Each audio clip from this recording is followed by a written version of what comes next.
Shalom Aleichem, everyone.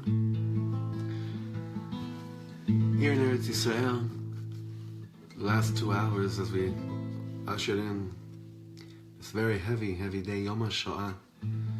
You could feel it in the air. It's not just that all the stores closed here and everyone kind of is either locked in their home or they're in some kind of a tekes, some kind of a ceremony commemorating the 6 million. You're something, literally, you feel it here in the air. It's all around here. And there's so much in the heart. I have so much going on inside right now.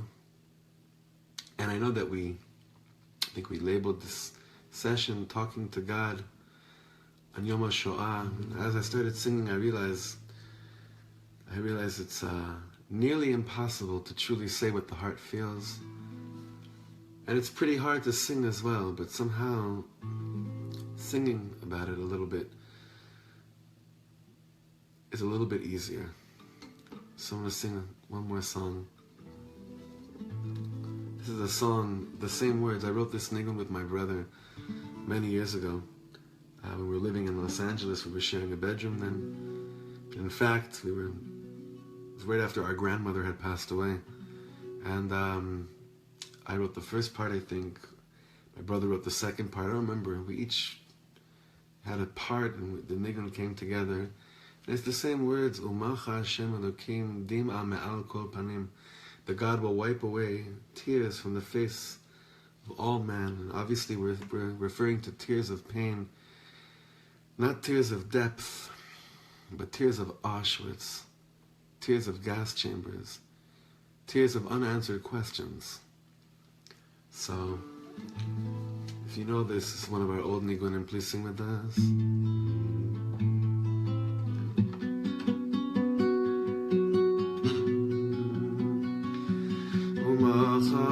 Hashem Elokim Bima me'al kol panim Umacha Hashem Elokim Bima me'al kol panim Umacha Hashem Elokim Bima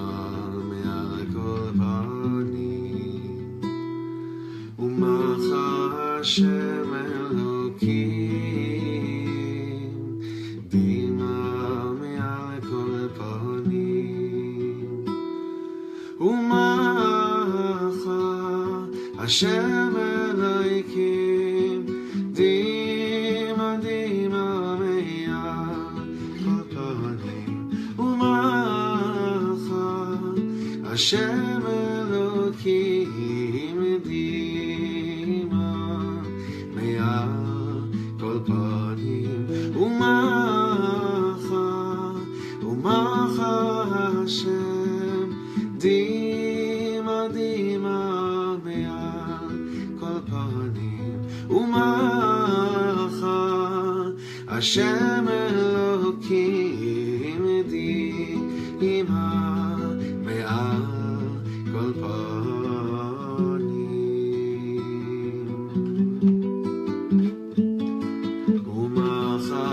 Hashem Elokim Bima me'al kol panim Umacha Hashem Elokim Bima me'al kol panim La la la la la la la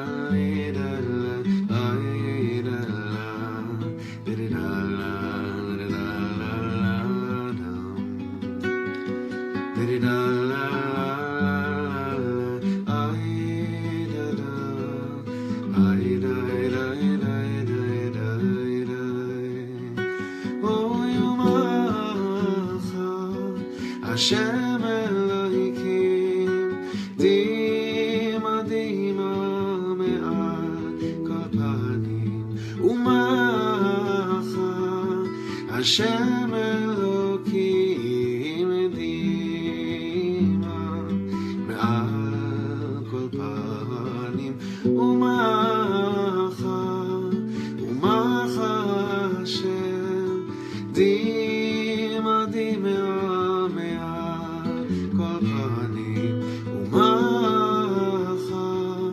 Hashem Elokim Dima me'al kol panim me'al kol panim me'al kol panim me'al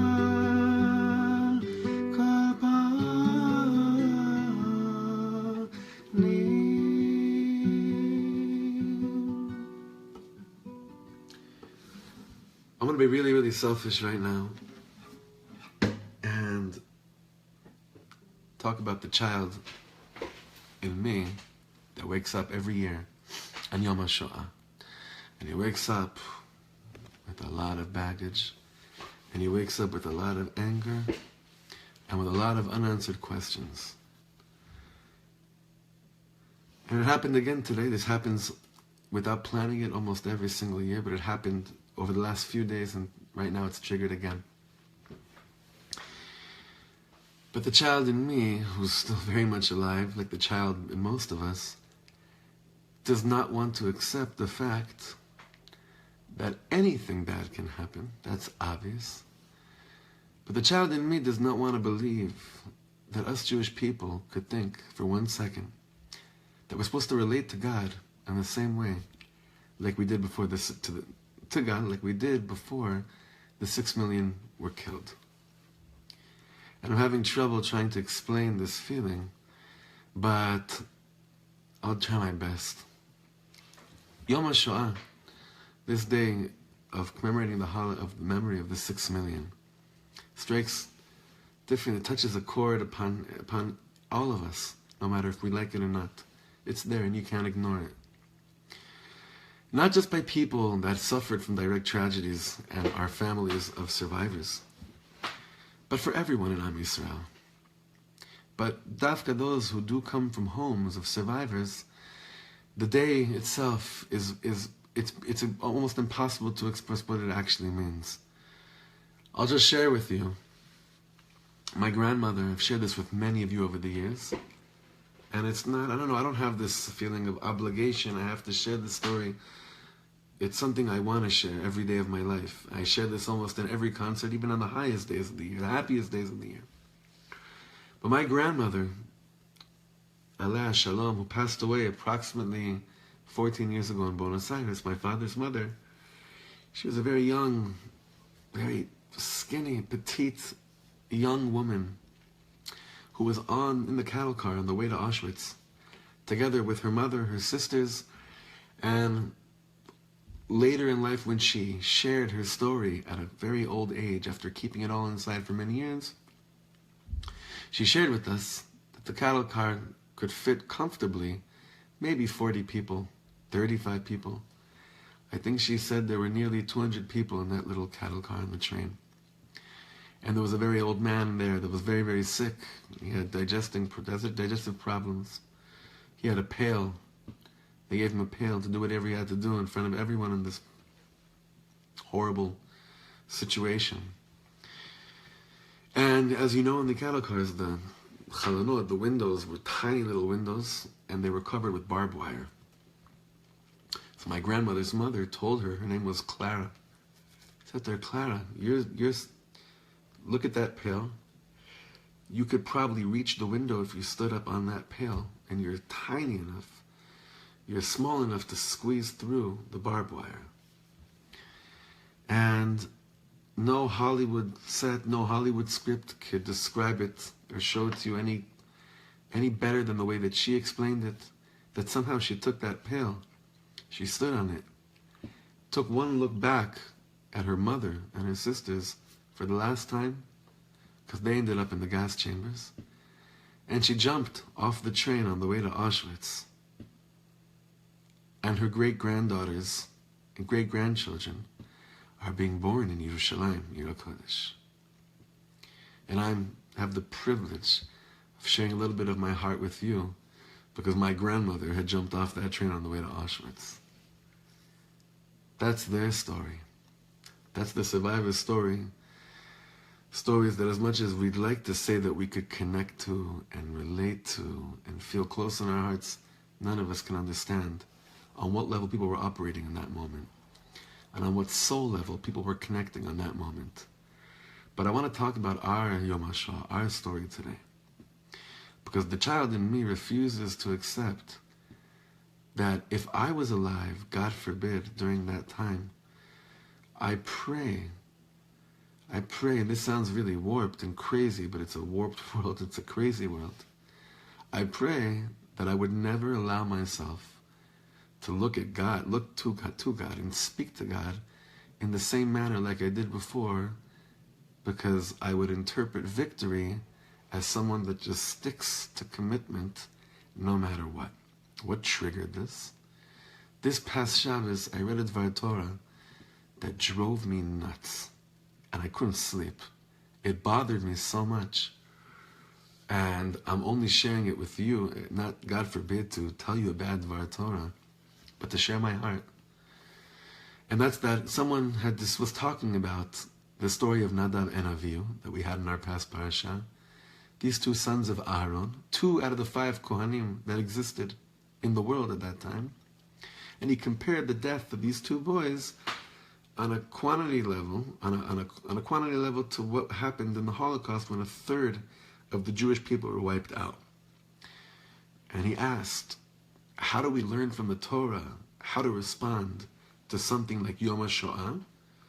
That we see that just like the brothers of Aaron HaKohen and Aaron HaKohen were commanded on the day of the death of those two boys to keep the show on going and to continue with the service in the Mishkan, so too, nothing can take us away from continuing listening to God's words, even, I don't want to say his name, the Fuhrer, and the death of the 6 million, to really sanctify what happened, is that nothing can take us away from listening to the letter of the law and learning the letter of the law. Friends, I couldn't sleep. I still can't stomach that because the kid in me heard those words, a little bit of that in high school too, and could care less about any letter or any law or anything that had to do with people that interpret our religion and our adherence to what we call Yahadut in that manner. Because God is the most live thing in the world. And that type of response is the most non-alive way of living in the world. And let me try to explain. Let me attempt to explain. Some people feel that the response to terror is to show that nothing will break us and we keep on going. That might be dealing with the outside of what's happening. And that's important. You got to show utmost strength. You should never hold back on that. But that's not dealing with the soul of what's wrong in the root of things. So on the outside, perhaps, yeah, it's possible to understand a response to the 6 million and in the eyes of the world, to show the world, I know it's going to drive you all crazy, but we actually still think that God loves us and has something very special for us. So on that level, it's important. But what happened to the soul?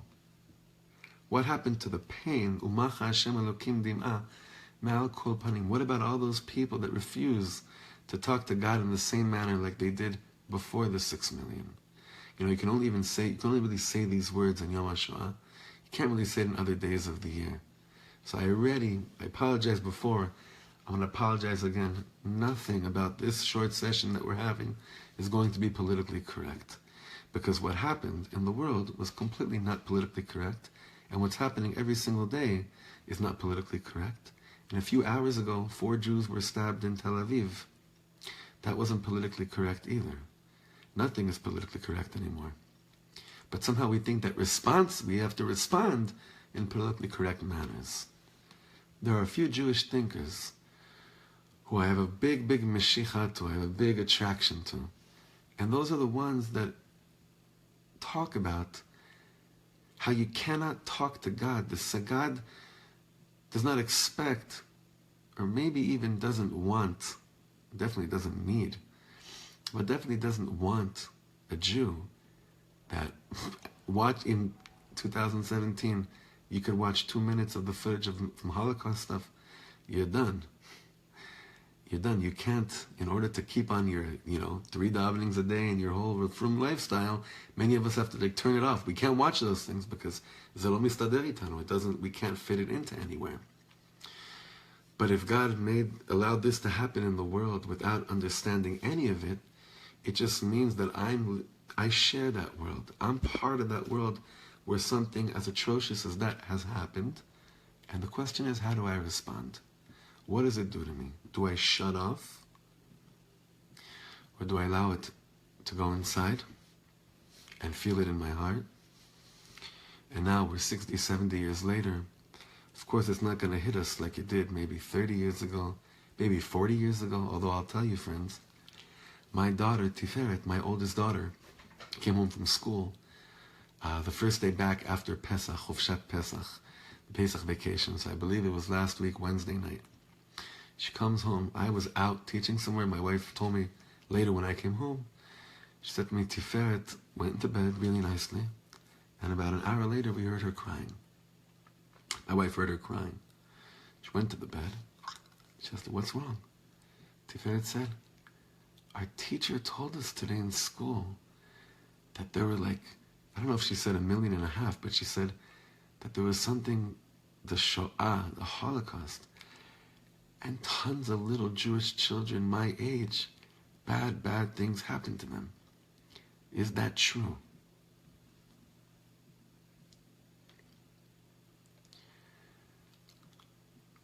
You know, it says in the Gemara that Eliyahu and Rabbi have an answer when there's a dispute amongst the Geonim, amongst the Tanaim, the Moraim, and we don't know the answer. This person holds like this person holds like that. You know what the answer is? It says tekel. And tekel, it's funny, very funny, because tekel in modern Hebrew means tie. Like when I discovered this, when I first made Aliyah and I played my first game of soccer, which was a big chiddush coming from Los Angeles, growing up on the Lakers and the Dodgers. And then you have tekel, which means after 90 minutes, a game could be 0-0 or 1-1. And people found that amusing. I couldn't figure that out. But tekel meant tie. The Gemara used that also. Tekel. The word tie that we use tekel with in modern Israeli language really comes from the Gemara when it says tekel, because that's Rashi Tevot. It's an acronym. It stands for, one of the versions is Tishbi Yitaretz Kushiot V'She'elot. That we don't know the answer to it. Eliyahu Navi is going to come and he's going to answer. When Mashiach comes, he'll give answers to all those disputes that we don't really know the answer to, that we can't really figure out we didn't know how to answer them. Why is it? How could it be? On what levels? I'm blown away by this. Why do we think that we're supposed to have the answer to a question like that of my precious 7-year-old? Why is it that at that moment that my 7-year-old comes to me, to my wife, and asks me a question like that, how could I not stand before God at that moment and say to Hashem in my heart, do you really want me to try to give over an explanation to a question like that? You and I know, God, that the only person that can come and give my child an answer on the level that they deserve is only Mashiach. It's not me. I can do my best, but there's nothing close. Nothing comes close to what my children deserve and how my children deserve to be answered such a crazy, crazy question. So that's the world that we're living in. I guess as a young father now, I'm realizing this more and more, that as much as I know God trusts me to give my children everything that I possibly can and that He allows me to, I'd like to believe that God also trusts me to know when to shut up and when to really put the ball back in His court. Because certain things, no matter what I think it's going to be like, I only know Tishbi Yitaretz Kushiot V'She'elot. But there is only one text that ever touched my heart when it came to the Holocaust. There's only one piece that I saw that allowed me to breathe in and feel that it's a non-robotic answer. I'll try to explain. As I began to this evening, it's a very difficult thing to explain, but I'll attempt to. I once heard Rabbi Shlomo Katz say a statement that really bothered me, big time. And it had to do with him composing the Krakow Nigun. The Krakow Nigun is, everyone knows the song,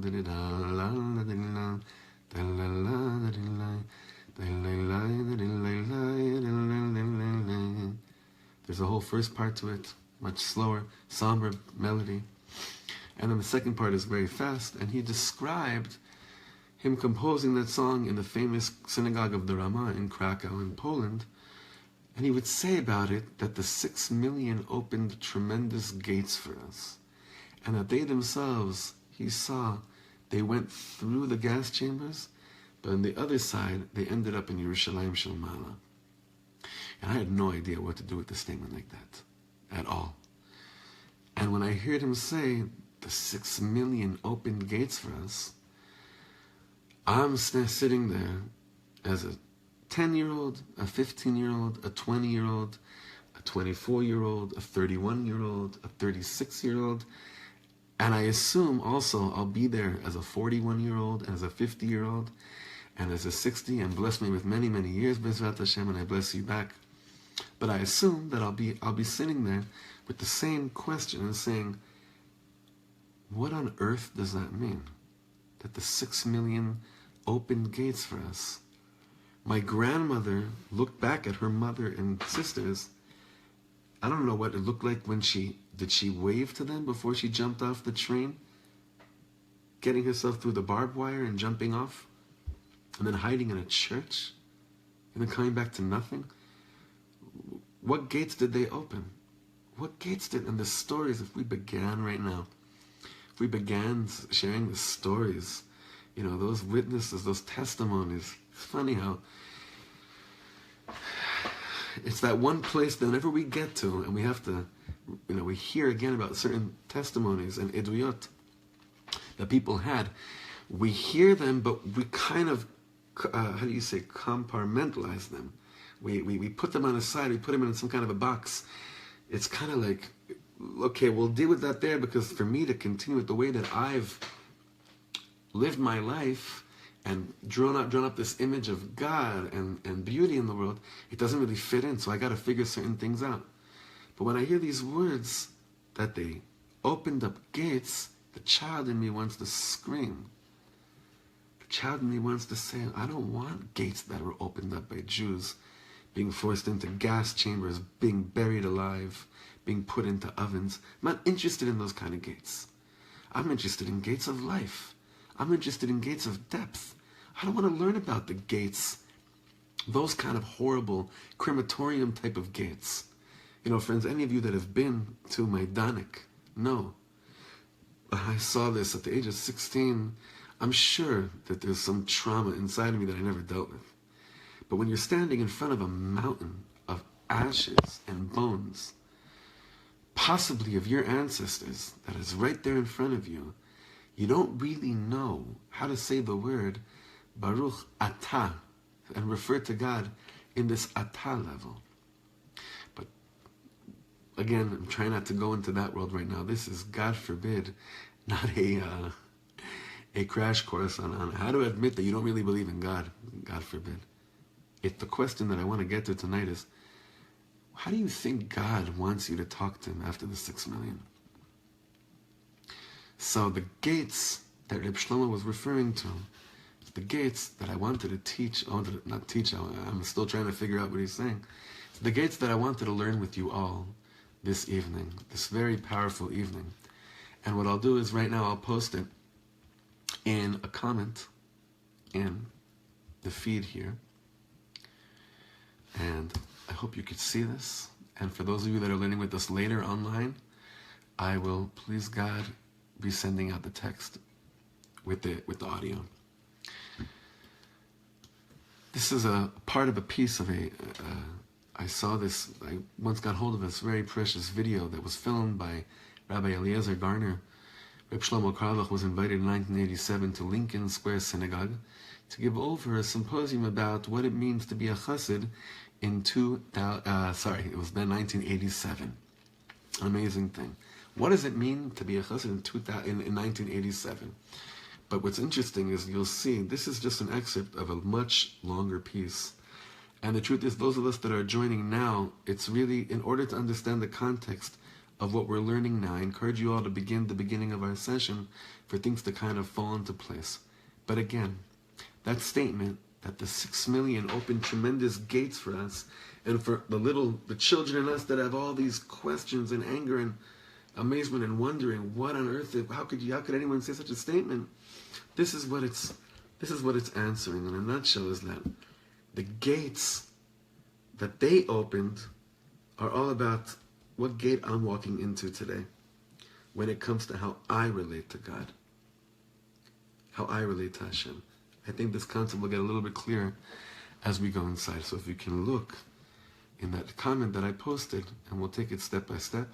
This is November 1987 in Lincoln Square Synagogue in Manhattan. Rabbi Nachman says that when a person is very sick, he needs strong medicine. And the more a person is, God forbid, sick, the greater the doctor has to be. I see we have a few doctors with us online right now. I'm sure that you could, this resonates with you. The more a person is, God forbid, sick, the greater the doctor has to be. Apologies. Now look what he says here. And this is also a response to someone that came up to me this morning in shul and said to me, listen, we didn't grow up with Hasidus and this and that, but we hear you're referencing all these names, and it's a language we're just not used to. Can you give us a crash course on what this terminology means, and what is this chidush of Hasidut? So I think this would really be a great place for me to start with them, and I guess also restart again with myself to remind me what it's all about. Look what he says here, the end of the second line. Maybe until the Second World War, we can manage by just keeping the Torah, learning Gemara and Tosfos. I'm not, God forbid, saying that the Yidden, the Jewish people, were not inside Jews, but maybe it was without this fire, without this awesomeness. But what does the world look like after the 6 million? What happened after the 6 million? And look what he says here. In order to make it and keep on believing in God, you have to be very close to God. Otherwise, you can't make it. Unless I'm very, very close to God, I can't make it. There's only one medicine against anger, and that's closeness. When you're close to somebody, anger disappears. The Zohar HaKadosh says that what happens on Friday afternoon, the world is full of anger. People are angry at each other. People are angry at God. We're angry at ourselves. This is very interesting. This happens always on Friday afternoons. You kind of lose that sense of serenity. What takes place a minute before Shabbos? Anger disappears. Because suddenly we're so close to God. And hopefully on Shabbos, we become so close to each other. And I'm not angry anymore. I can't be angry at someone who's standing next to me. And this is the question, friends. Do you feel God standing next to you? Okay, so what did he say right now? A little bit. We're going to taste it on we get a much stronger dosage of it. Is that the more someone is sick, the more the medication needs to be upgraded. It needs a bigger dosage. The world, after 1945, to say it was sick is the most tremendous understatement. To say that the world is healthy today, I wouldn't say that either. But the only way that I can live in a world and I can relate to God after the 6 million, how is he saying it? Is that if I am going to relate to God, it can only be from a place of closeness. I cannot really feel God. I can't relate to God, the God that's within me. I have nothing to do with a God after the 6 million unless it's something that's right in front of me, hopefully all the time. Because after such a makkah that happens to my body, to the body of Am Yisrael, the only medication, the only thing that I could survive with is if things are close again. Now you'll ask, why would you want to be close to God after the 6 million? Well, you know the famous sayings that, how do you know if you really love someone? If you know you can't live without them. So as much as we've tried over the years to figure out ways to live without God, and when I say without God, I just want to make sure I explain to everyone, it means without our relationship to God through the Torah that we have. Here he's going to explain it in his magical way. Now, friends, let me ask you something strong. Can you imagine how many gates God opened for us after the 6 million? The deepest gates in the world. The gates of being so close to him again. This is like a wacky concept to understand. And here we are saying this in Yom Hashoah. That until, again, what did he say? Until the 6 million, it was enough for me to feel like I'm a real Jew with a cute little Shabbos with gefilte fish and herring. A good cholent. That was enough for me to really feel inside that it's okay. It was enough for me to be an outsider in order to feel that inside that's enough. But look at this. I mean, friends, I don't have to tell you. Each and every one of you experiences on a personal level. Look at the hunger that exists in the world today. It's something that we never saw before. The hunger to be authentic, to be real, to feel like you're doing something organic, to be connected to the roots of your soul. Where is it coming from? It's coming from, he says, this is what the 6 million brought into the world, that we know that without being close, it doesn't really work anymore. Now look what he says here. I want you to know the basic difference between Misnagdim and Hasidim is very simple. Misnagdim comes from the word lehitnaged, which means the opposers of the Hasidic movement. Although today there's no such thing really as misnagdim, and there's not really so much a thing of Hasidim anymore either. But if we want to understand what the Baal Shem Tov's light is in the world, it's the following statement. For misnagdim, for the opposers, the essence is to do everything God wants you to do. And please don't read me wrong, he says. I'm not saying that misnagdim are not close to God. But being close to God is like a little bonus. If you're close, it's nice. If not, you still have what to do. By Hasidim, the whole thing is closeness. I don't want to learn Gemara just to know Gemara. I want to learn Gemara because I want to be close to God. I want to say that statement again, friends. I probably want to say it another 20 times. I don't want to learn Gemara just to know Gemara. I want to learn Gemara because I want to be close to God. I want every word of the Gemara to bring me close to God. And here I want to share something very deep with you. And I'm sure you're aware of it. Today, it's not a question of being a chassid or not being a chassid. You simply cannot be a Jew without the fire of Hasidut. You cannot have a Shabbos without the fire of Hasidut. You cannot sing Lechadodi without connecting yourself to all the Rebbes who sang Lechadodi before us. You cannot sing Kol Mekadesh Shvi on Friday night without hearing in the back of your mind all the thousands of Hasidim and Rebbes who were singing Kol Mekadesh with so much fire. I want you to know, my beautiful friends, do you know what the Baal Shem Tov did? The Baal Shem Tov brought into the world the light of Mashiach, the light of redemption, the light of tomorrow. What is the light of tomorrow all about? Here I want you to open your hearts even deeper than ever. So Chevra, whoever's been learning with us right now, hold on to this next paragraph at least for the next 24 hours, but hopefully for much longer. Because he'll describe now the world and talking to God after the 6 million.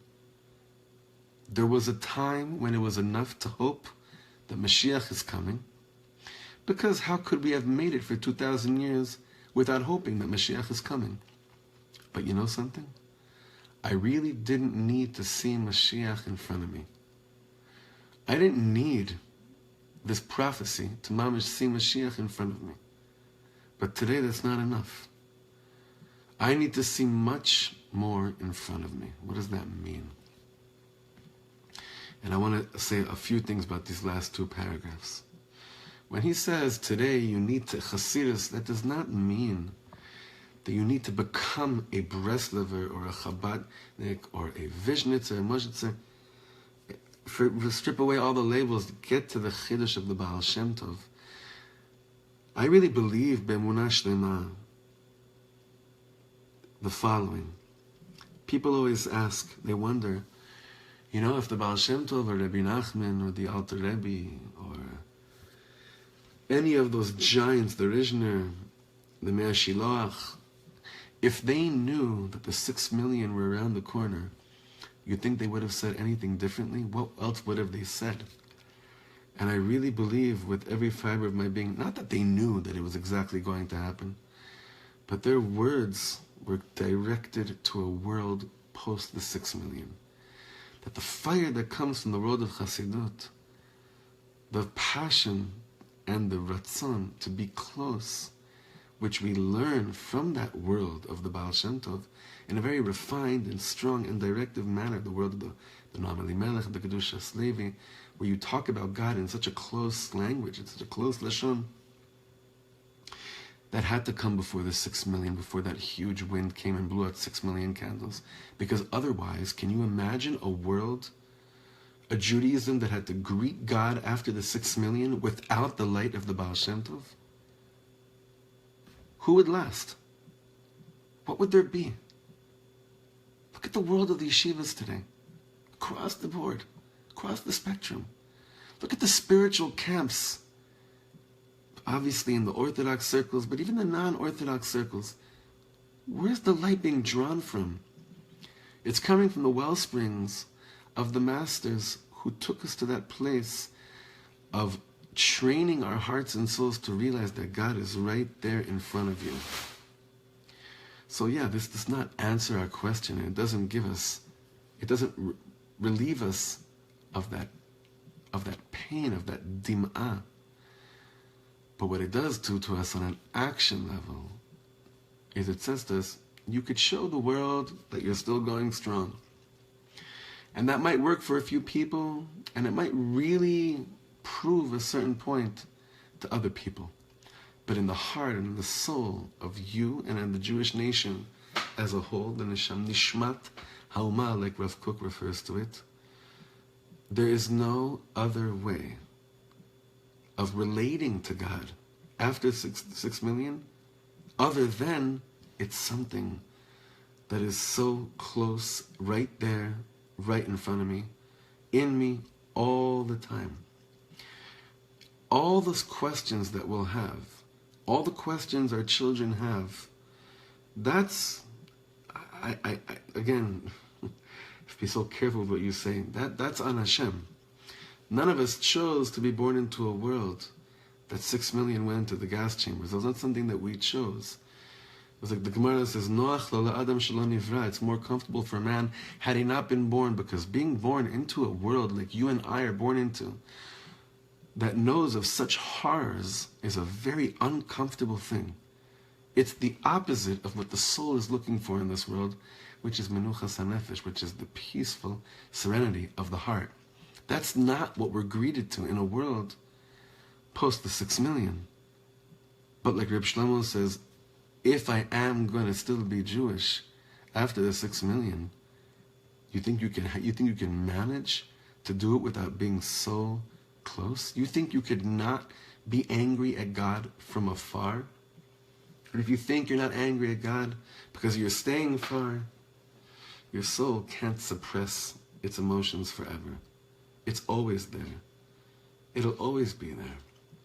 Those places within us that we think that we've suppressed and buried, it's just a very temporary self-induced coma. But that's not what the soul is really, really, really crying for. The child that within us, the child that hears statements about the Holocaust that make him want to puke when he's a little kid, because the child is still thinks that, wait a second, it can't really be that bad. There's no way that it really could have gotten to this place. You're not going to figure it out from far. You're not even going to figure it out from close. You're not going to solve anything. You're not going to figure anything out. But what you are going to do is to continue this march and journey in this very meshugana world.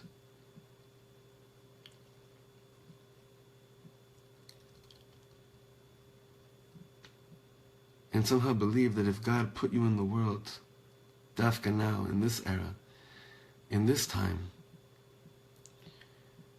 it's because somehow, HaKadosh Baruch Hu trusts each and every one of us to not just have holy tmimut, holy purity, and holy simplicity, and holy quietness and acceptance that everything that Hashem does is good. It's also because He trusts us to not ignore the holy chutzpah of the child that's still very much alive, and that looks up to God and says, the questions that my children have about the 6 million, I will not answer them unless you send Eliyahu Hanavi. Only with him will I go back to my child's bed at night and dare to explain to my child how we live in a world where 1.5 million children were buried alive. Only then. But in order to talk like that, I have to be so close. I didn't have to be this close until the 6 million left. But this is the inevitable, unfortunate reality that I'm forced to go into. But that place is absolutely beautiful. That place of closeness, regardless of what got you there, forget about what brought you there. That place of being in closeness, there's nothing like it in the world. That's the place of dveikut, of clinging, of being like devik, of being like glue. And when you're there in that kind of place, suddenly all the things you thought you need answers for go away. Alavai, alavai, alavai. We should all be privileged to actually believe all our tefillahs that we say. And when we say that one day God is going to come back, and He's going to bring us back to a place like it was before, it doesn't just mean He's going to bring us back to a place like it was before without the pain that we went through. But it's that somehow God will bring us back to a place where He's going to show us, you went through that, and you stayed close to me. Did you really think I'd let you continue the journey in this world without bringing you much more inside? Did you really think this cruelty lasts? Did you really, really think that? And all our loved ones that took off, whether it was in Treblinka, Majdanek, Dhaka, all the camps, all those places, I don't know what it means that we owe it to them to be so-and-so. I know many people that say we owe it to them to just live our lives and be alive and stay alive and be happy. I don't know anything. I have no idea what we owe to them, what we don't owe to them. I just know about ourselves and our children, because that's who we have with us today. And that's the world that we're living in today. I have a friend that always says that whenever you say about someone that's deceased, their neshama should have an aliyah, he says, look, the neshama should have an aliyah, but that has nothing to do with you. You could say, I'm doing this for the hilui neshama. These are things like we say, berumo shel olam. These are things that are so up there in the world, so much higher than whatever any of us could ever understand.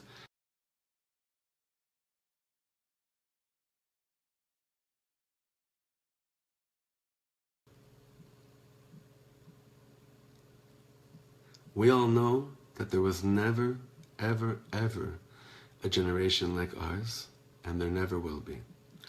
And yesterday doesn't exist, and tomorrow isn't here yet. All I have is the way that I allow my heart to feel today. And the way to let your heart feel something today, in the strongest way, is when we have a place where we run out of words, and we just go back to the world of Nigun. Because at the end of the day, we're still wondering how much longer we're going to have to use words to communicate with each other. How much longer are we going to have to just find the right words to express what our heart's really feeling? It should be really, really soon in our days that each of us finds the right nigun.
Thanks so much for joining, everyone. Sending so much love here from Eretz Yisrael, from Chutzot Yerushalayim, and hopefully,